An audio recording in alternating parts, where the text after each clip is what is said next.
Proverbs, Sayings, and Quotes, Lesson 1. Listen. To speak for, to represent. He speaks for the majority. To speak for oneself, to express one's personal views, usually while others disagree.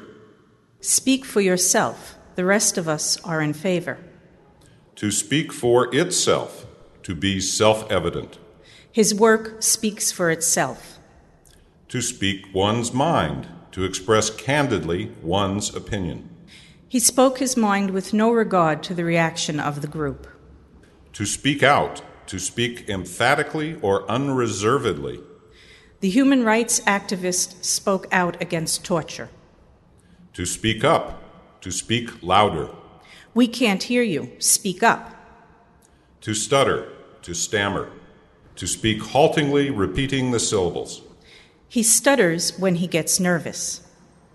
To declare, to announce, to make a public statement.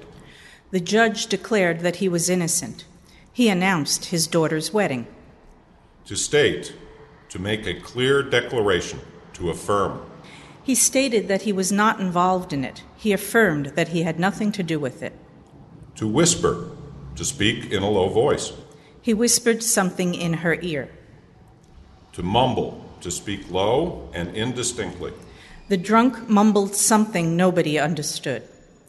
To grumble, to protest, to complain, usually in a low voice.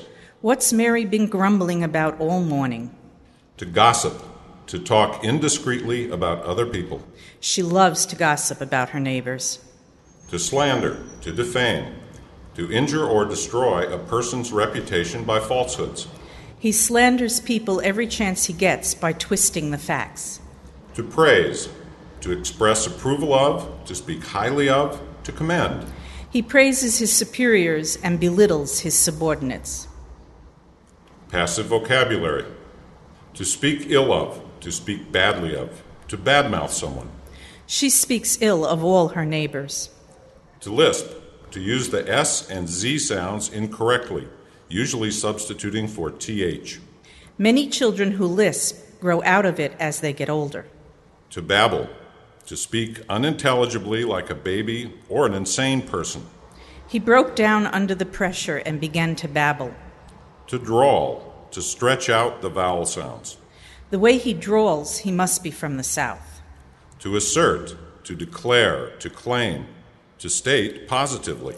He asserted that he was innocent. To utter, to make sounds with the mouth, to speak.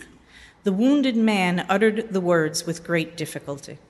To murmur, to whisper. He murmured sweet words into his girlfriend's ear. To mutter, to speak very low to oneself. The child didn't answer his mother, but walked away muttering something. To chatter, to talk quickly, usually about unimportant things. Also, talk too much. She chatters about everything without saying anything. She's a chatterbox. To coax, to convince to do something through patience and good treatment. She finally coaxed her husband into buying her a new fur coat. To put in a good word for, to recommend. Put in a good word for Tom when you see his boss.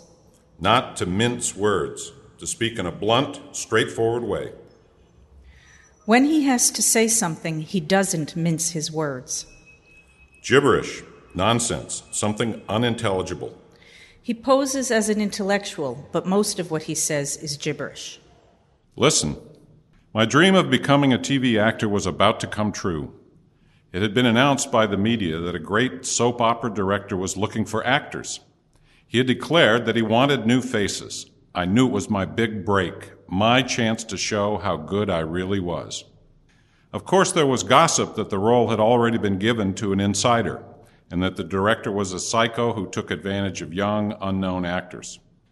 I thought that it was probably just slander, and that I'd get the part as my acting would speak for itself. I spoke my mind to my friends and stated that defaming the director was a horrible thing to do. On the day before the audition, I chattered excitedly with everyone and didn't mince my words, telling my friends to shut up when they tried to make me nervous with stories about the director. I spoke out, defending him, and asserted that he was a great professional. I went to the audition alone. I couldn't coax even one of my friends to go with me. The theater was jammed with young actors like myself, and everybody was whispering and murmuring to the people around them. I found a seat and saw that I was sitting next to one of the sexiest and most gorgeous stars on TV. She leaned over and with the cutest little southern drawl asked me my name.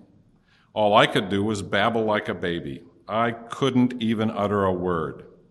Just then my name was called to go to the stage. I mumbled something to the actress and got up for my audition. The director, in an awful mood, grumbled about the actors. I started stuttering in a low voice, and the director yelled for me to speak up. I got even more nervous and kept on stammering, and then, to my surprise, I began to lisp. Suddenly he got up and started clapping and praising my work. He declared that it was the best performance he'd ever seen of a person having a nervous breakdown.